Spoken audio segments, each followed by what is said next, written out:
kick off the start of your week. This is the Monday Show with Stella and Cam. Hello, good morning, good afternoon, good evening, and welcome to the Smart Entrepreneurs Podcast. I am Cam H. Lynch. And I'm Stella Hugh. And you're listening to the Monday Show, the Monday Show. It could be morning, it's not. It's not for us. Well, it is. If you're listening to this in the US, we're 12 hours ahead, and it's 6 o'clock at nighttime now. So it's the morning show for you guys.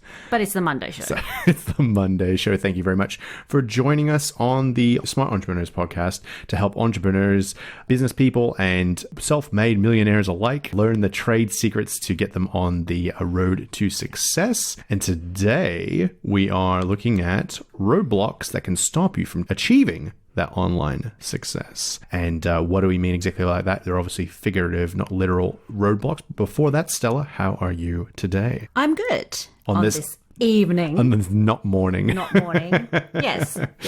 Still not 100% on the throat, though. No. No, that's strange. No, but It's as if we recorded these episodes back to back. Oh, what are you talking about? It's Monday morning. Yes. We are in the midst of making our own online millions. Not really, but we were having a discussion before about being genuine online and being true to yourself as well. And I think that's something really important. I think that's something we're going to be talking about on a future episode as well. How much your personality needs to play into it. Otherwise, you feel that you're disingenuous to your product and what you're trying to set out to achieve. Unless you're very boring, then maybe just be someone else. Even more. But this is what I argue. Like, I've listened to some podcasts and some very, very popular podcasts. I won't name names, but the presentation, boring as dishwater. Like, really, really just plays it straight down the line. No humor, no whatever. But massive popular podcast because they give a lot of good value. So even if you are boring and you're not a great presenter, you can still out present yourself just by giving that sort of information to other people. It also helps to interview people that are more interesting than you as well. That always is a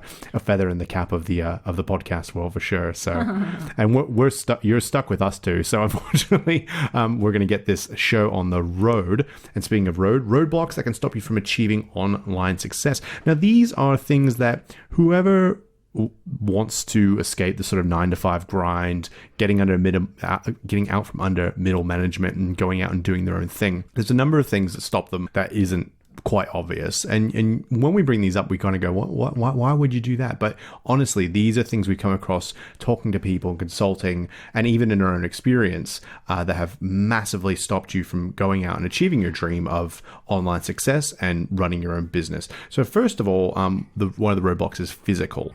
So the physical roadblocks stopping you from achieving online success. Stella, do you want to kick off that one really quick?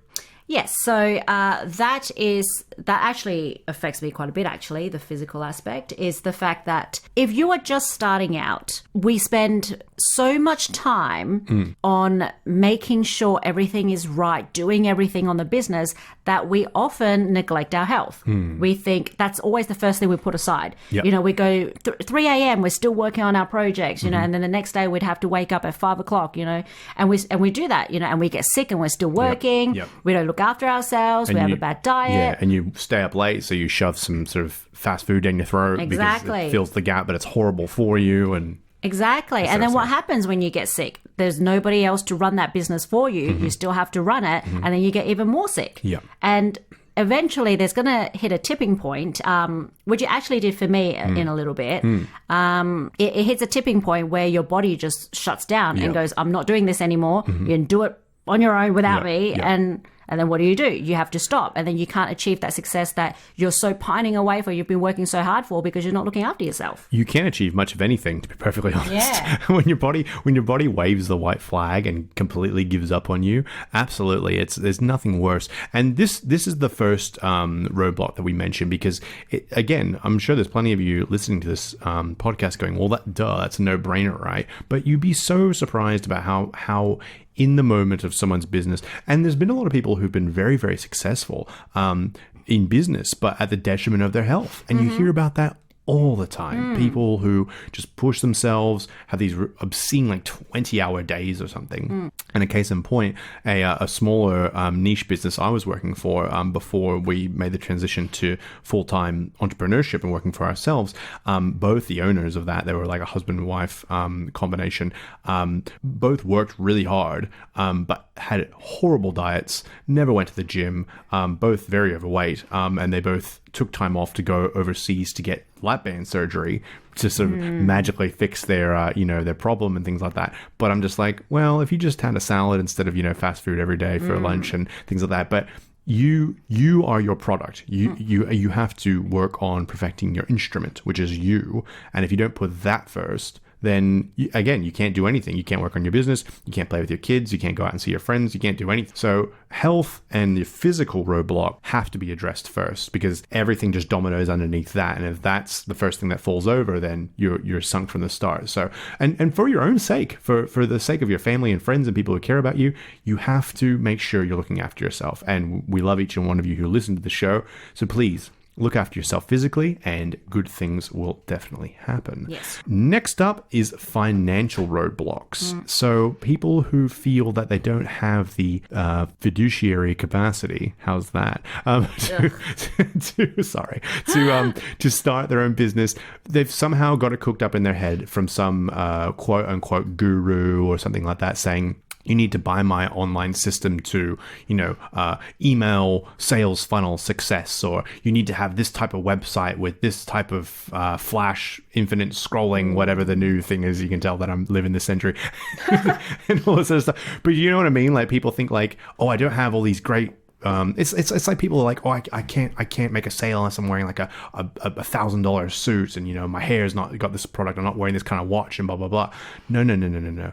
Again, it's kind of a mental thing, but again, it's financial. You don't need a ton of money to start your online business. You don't need a ton of money to run your online business at all. Exactly. Like there's so many free resources out there. I mean, an online business, what do you need? A website. First and foremost, you need a website. You need your domain. Domains are what, $25, $25 for 2 years. Yeah. Which surely, we can fork out. Websites, we've got Wix, we've got WordPress, which are all totally free, and you can do it all yourself. You don't have to be a genius at it. Nope. You just have to install a plugin. Yep. Voila, the site is up. It may not look perfect, but at least you're getting it started. It's progress, not yes, perfection. And it's free. Yeah. Yes. Social media, if you need to do marketing, social media is they're all free. You don't need Facebook ads when you first start off. You don't need any fancy, designs or anything. Just go on there, make a presence. Invite your friends, invite people get them to invite people they know. Absolutely. And things like MailChimp or GetResponse, which are all mailing list options.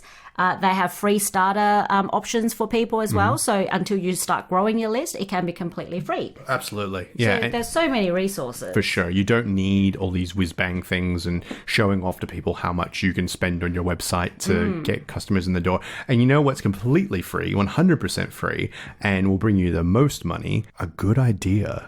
Or a good product. That is completely free. And if you can take that to market, doesn't matter how the delivery is. And here's a big case in point. In the US, and I'm pretty sure here in Australia as well, there are these little mom and pop restaurants, hole in the wall, not in great suburbs, but the line is out the door and around the corner.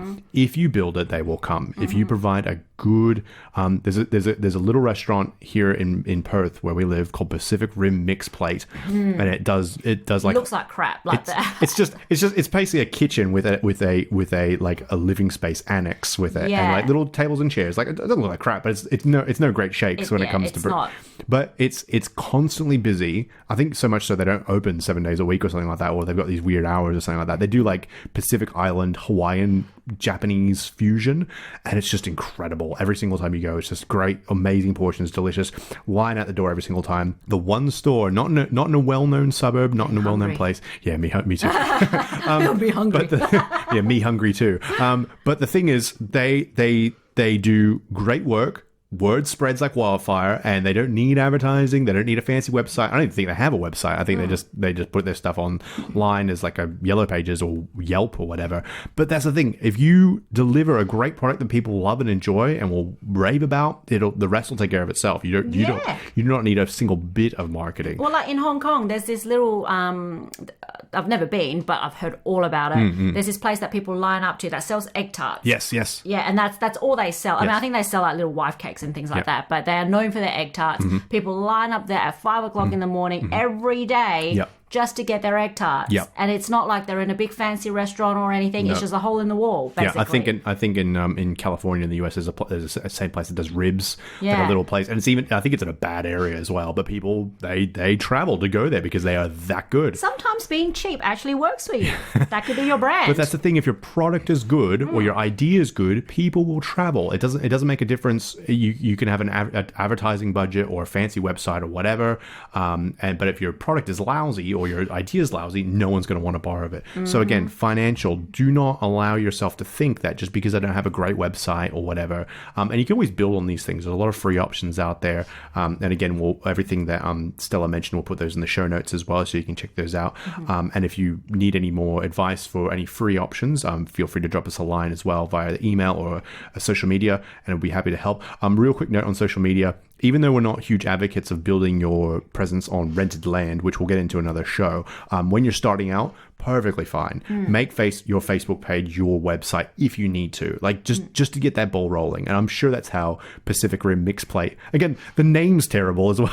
It's like a mouthful, but they're just so good. And again, as long as you're out there and creating content and building a presence, that's all you need to get in the game. Absolutely. Next one is mental. Now, the mental roadblock is probably the biggest, or it comprises of the biggest things that hold people back from achieving online success. I know Stella and myself have both been victims of the mental roadblock because they go so far and wide in their depth and breadth of petrification. Stella, if you'd like to enlighten us, please. Yes, nothing stops you more than yourself. First of all, I think one of the biggest mental roadblocks that you can have is not having a clear goal or vision for whatever it is you're doing. I know a lot of us, I mean, for me personally, when we first started the business, it was supposed to be a hobby. Like we were both working full-time jobs. It was more, hey, this is a good idea. Let's just do this on the side. Yeah, this would be cool. Yeah, and it was cool. And then it turned into a business. And we were so accidentally good at it, it turned into a business. Yeah, and we didn't actually have a goal or a vision in place as to where we wanted to be. We just wanted to do it. Business plan on the back of a napkin. Yes, exactly. Oh, not even. And that was it. For some reason, it worked for us, but it's not. I mean, we've started other businesses before, and it doesn't work as well without a vision. No. Obviously, I mean, you need to know exactly where you want to head in order to know what actions to take to get there. Yep. So if you don't know where you are, if your head is all muddled up and you've got a million ideas and you don't know where to start, pick one and make that your goal. Yep. You know, have plans in place, put your, even if they're not, you don't need, a very detailed plan. You just need to know what steps you need to take right now, what you need to take next week, what you need to take, in a few months' time in order to reach a vision. Absolutely. And you can always, the ship needs to know where it's going to get to its location. But you can always change location halfway through the journey. But as long as you have a location to go to, otherwise you're just doing circles in the fog and your crew ends up dying of scurvy or something horrible and nothing happens. So again, what Stella's saying is have focus and have a clear idea and a clear goal of what you want to achieve with your online business. And this doesn't necessarily have to be tied to financial. You can be, when in the early days of Facebook, Mark Zuckerberg, is the owner, as if you could not tell what I was talking about. He was only focused on growth. They just wanted growth. They had plenty of average monthly users with the option to monetize the platform, but he was just said, we're not monetizing yet. We're not cashing in. Like, they had enough money, obviously seed funding and stuff, to keep the company going with enough sort of employees. But he said he had employees come to him and go, well, if we just did this, we can make more money. He goes, we're only focused on growth. And you'd actually say that to them. Go, what's our focus? Growth. Will this help us grow Facebook? No. Then I'm not interested. And having that laser focus is what people attribute Zuckerberg to be so successful. But here's the newsflash: you don't need to be a Mark Zuckerberg to be successful online. You can be you and just have, again, that clear idea of what you want to achieve online. And that's that mental roadblock, because people kind of go on, they go, well, I kind of want to do a blog, but I kind of want to get into a podcast, and I want to help people train their dogs when they're past 10 years old, how to, sing on command or something really nebulous, and they don't really get those clear defined things out there, and that's really what doesn't help. And that's the problem with information overload these days as well, is the fact that, how many of you have actually, that you've had an idea, it's amazing, you put your plans in place, yes, you're all ready to go, you're about to start it, and then bam, you see a Facebook ad, someone claims that you're going to make 6 figures in 10 days or whatever, join my webinar. And then in that webinar, they make everything sound so amazing because they did it too. And then you go, oh, well, maybe I should do that instead. And then you drop what you've just worked on and then jump straight onto something else. We've all done it. Yeah. And that's... One too many times, evidently. Unfortunately, it's the whole grass is always greener mentality, and we have to stop that. It's grass is always greener. It's fear of missing out. Yeah. It's seeming like it's chasing the new shiny, sparkly thing or whatever. But I think it was Derek Sivers that said, and pardon my French here because it's paraphrasing, he says most of the stuff's bullshit and you can ignore it. Fundamentally what you need to focus on. Just focus on the task at hand and good things will happen. Yeah.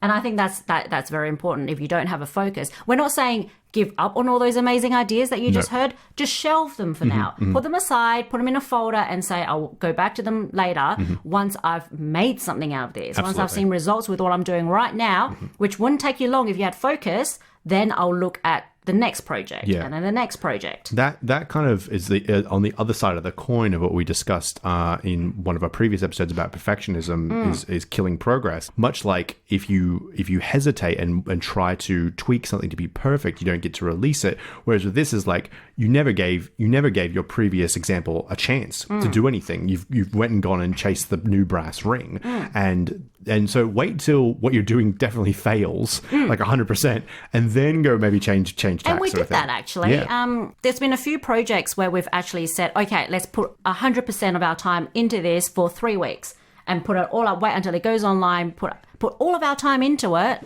and see what happens. And it failed miserably. But you know what? Now we know we're never going to look back on that project and go, oh, what if, if only I spent more time on this, if only I did this, because we spent that time, we knew it didn't work for us anyway, and now we can fully concentrate on the next one. Yep, absolutely. And speaking of the next one, you have hit the nail on the head and dovetailed beautifully into another mental roadblock, failure. Being scared to fail, because, up until this point, your life's been a constant string of successes, and God forbid you make any sort of error by trying to put yourself out there and, make something of yourself in a field that's fiercely competitive and you're not too sure what you're going on. But for some reason, the human condition, the ego, however you want to call it, we have this weird wiring preset that if you fail at anything in your life, you're no use to anyone ever. And that's a stink that just simply does not wash off. Yeah, and it's important to understand that failure is not a dirty word. I look at it, I used to think it's horrible. I come from a very Asian upbringing of, you can't fail, otherwise you disappointed everyone in the world ever and you're a loser and you should deserve to die. Maybe not that extreme. No, Cantonese people are pretty intense. That's probably about right. Yeah, but the Either idea... that or Italians, but you're intense groups of people, Yeah, so... It actually took me until just very recently, maybe the last 5 years or so, that made me realize failure can be a good thing. It teaches you lessons. Absolutely. It teaches you not to do that stupid thing that you did again, or it, like for us that I just mentioned just then, it teaches you not to waste time on that project again. Because if we hadn't failed with those projects, then we would always waste more time thinking about what if we did this? Maybe we should try it again. Maybe we should stop this project that might be really good just to go back and give this another shot. Absolutely. But now we know, don't bother because it failed. Yeah. I think also, or not so much that it failed, but once you fail at a project, it gives you a good bracing point for where you can say, okay, this is where we failed in this particular project. If we want to continue to try to make it successful, this is how much extra effort we're going to have to go into. So you can then apply that effort and try to make it successful, or you can cut your losses and then try something new, which is what we decided down the line, because we felt, we put in this much effort into it, wasn't producing the results we hoped, and we felt that our time was better spent elsewhere, pretty much. Yeah, and one of the good things about running dance school, which is what we do, one of our businesses, is that we deal with a lot of children, bless them. And I mean, we teach things like acrobatic tricks, dance steps, technique, and things like that. And you always see most kids, they don't have any fear of failure. No. They just go for it. Yeah, and if they fall flat on their face, you know what? They stand up and they try again. They laugh. Yeah, usually. they laugh. They have a bit of laugh a it chuckle off. to themselves. And go, then they know next time I'm not going to not put my hand down when I do a cartwheel, or next time I'm going to point my toes more. I'm going to do this. I'm going to do that. And that's how they learn. Absolutely. You know, so I think sometimes we just need to go back to a more simpler mindset of not, you know, oh no, what will people think? What will blah, blah, blah. And just go, if I fail, I'll just stand up and try again. Yeah, again, and I think that the children don't really have the ego as such to go, oh, my contemporaries are going to, you know, judge me if I do this wrong. It's like, well, who cares? Like, I'm having fun. I'm giving it a shot. At least they're doing it. Precisely, yeah. And you learn something. And again, like, there's been Scott Adams, who's a personal hero of mine. You may know from the Dilbert cartoons or comics. If you read his book, How to Fail at Almost Everything and Still Win Big, he goes through in very great detail in one of his chapters all of his business failures. I think he masses about 20 business failures in there, some of running into hundreds of thousands. He's currently, I think, worth at $75 million. So even if you fail and fail a lot and fail big, you can still win in the long run. But it's just that mental block of don't be afraid to fail. And you know what? The most refreshing thing is when you fail, you wake up the next morning and go, oh, sun's still up. My feet still work, you know, grass is still green. You know, the world keeps turning. Just because you failed once doesn't mean it's the end of the world for sure. And another thing that I'd like to mention as well is having thicker skin is very important if you want to achieve online success. And that kind of comes part with, you know, a fear of failure. We don't want to... Mental toughness. Yeah, we don't want to fail because we don't want people to laugh at us or judge us. But why? You know, who cares what they think? A lot of us are so worried about having naysayers and haters that we're so afraid of putting ourselves out there or doing things because we're worried about what people think. Having tougher skin is so important when you are dealing, especially by yourself in an entrepreneurial space. There's so many other people who think they can do a better job than you, you know, who are going to hate you just because you are doing well. They're going to try to step on your head to get up the mountain, basically. Exactly. But if you throw in the towel as soon as you get any sort of negative feedback, then you are doomed to fail. Absolutely. You know? Absolutely. And again, these are the type of people who go out there to try to diminish your results to make themselves look better, and that they're not constructive. They're playing a completely different game. But again, because of the human condition, we somehow feel these people have something to contribute or whatever, and we take it to heart. And Stella says thicker skin. I'd like to think as in like rubber skin or something. Like just let it slide off you. Don't even let it come as like, I'm not even going to let this feel like it's a bad thing towards me. I'm like, whatever. Like completely disregard it, basically. Yeah, so. and I mean, I understand that when a hater says something, it's generally because there's something broken in them. It's got nothing to do with you. Yeah. Conversely, though, if you do get constructive criticism, absolutely, take it on board. Oh, yeah. Don't just write it off. I've seen so many people who get constructive feedback. Yeah, it's negative, but a lot of them take it to heart. They take it so personally. They do. It's ridiculous. And they go, oh, you can't attack me. They have no idea what they're talking about. Blah, blah, blah, blah. When really, they should just go, hang on a second. Is this of value to my business? Yep. What they're saying, is it true? Should I be looking at whatever system that they're commenting on and maybe thinking of a better way of doing things so that in the next, like, how many customers might you have lost because of that one feedback? thing. That one thing that this person is actually taking the time to tell you, you know?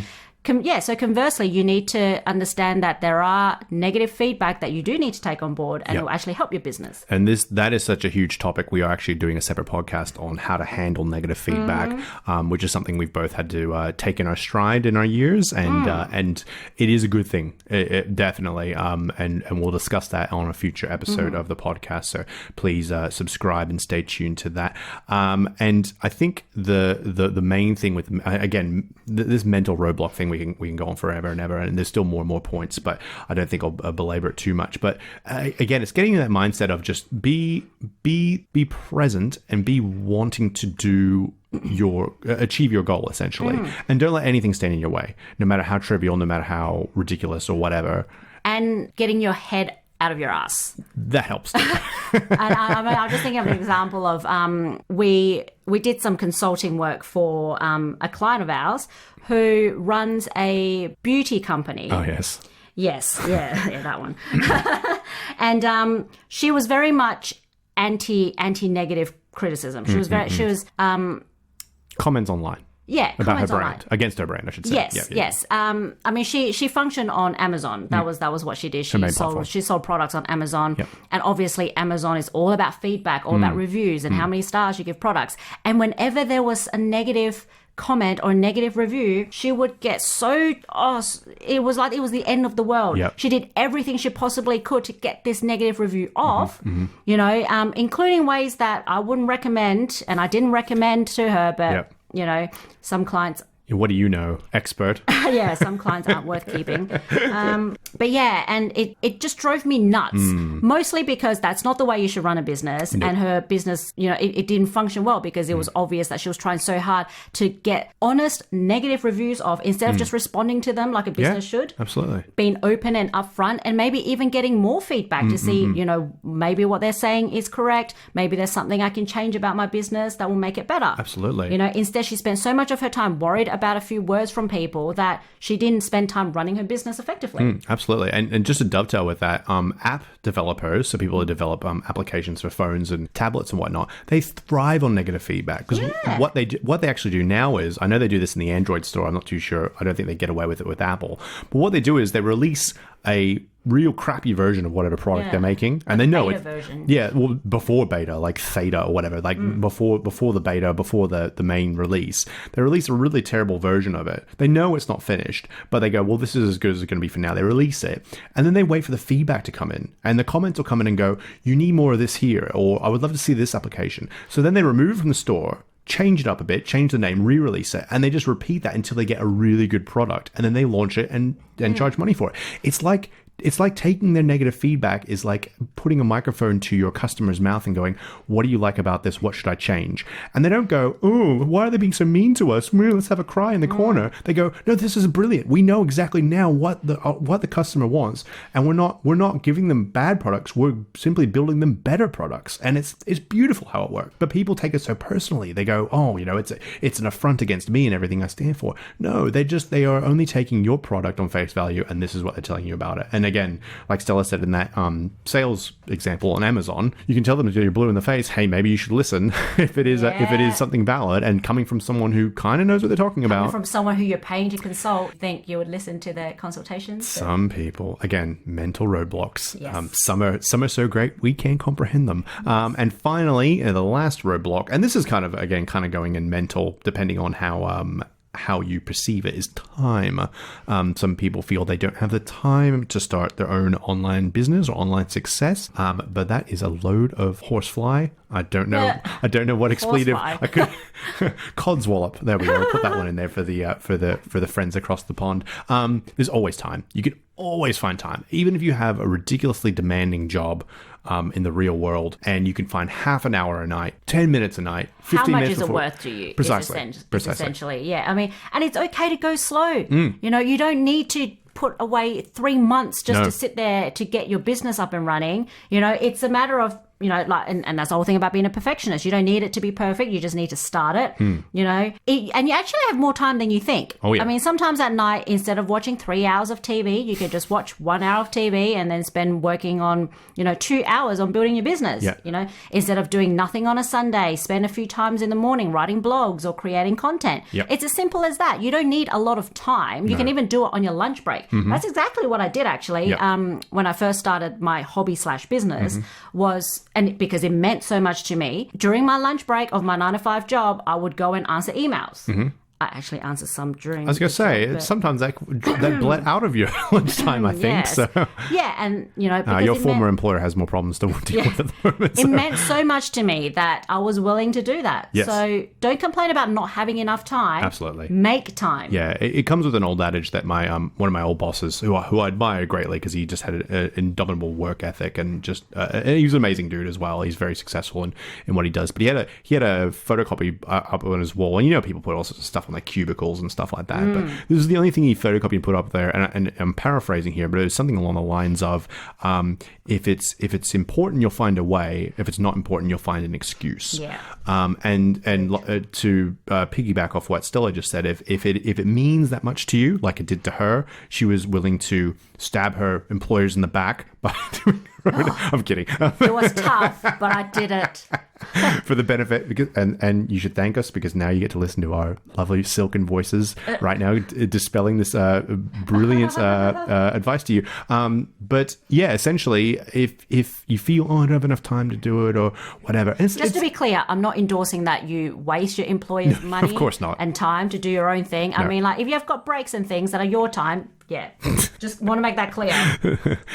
The official disclaimer is on the website. So, but yes, thank you for that. So, but like it's like with anything. Like if you can't find I can't find the time to exercise. I can't find the time to make meals that are healthy. I can't find the time to start my own business. Is it really that important to you? And if it isn't, then that's fine. But you can't then sit up and complain and go, oh well, why is my online business not working? Because you're not putting the time into it. It's pretty much a give and take relationship. But again, that's just how people process information, unfortunately. But time is never an issue, and like Stella said, you can just start slow.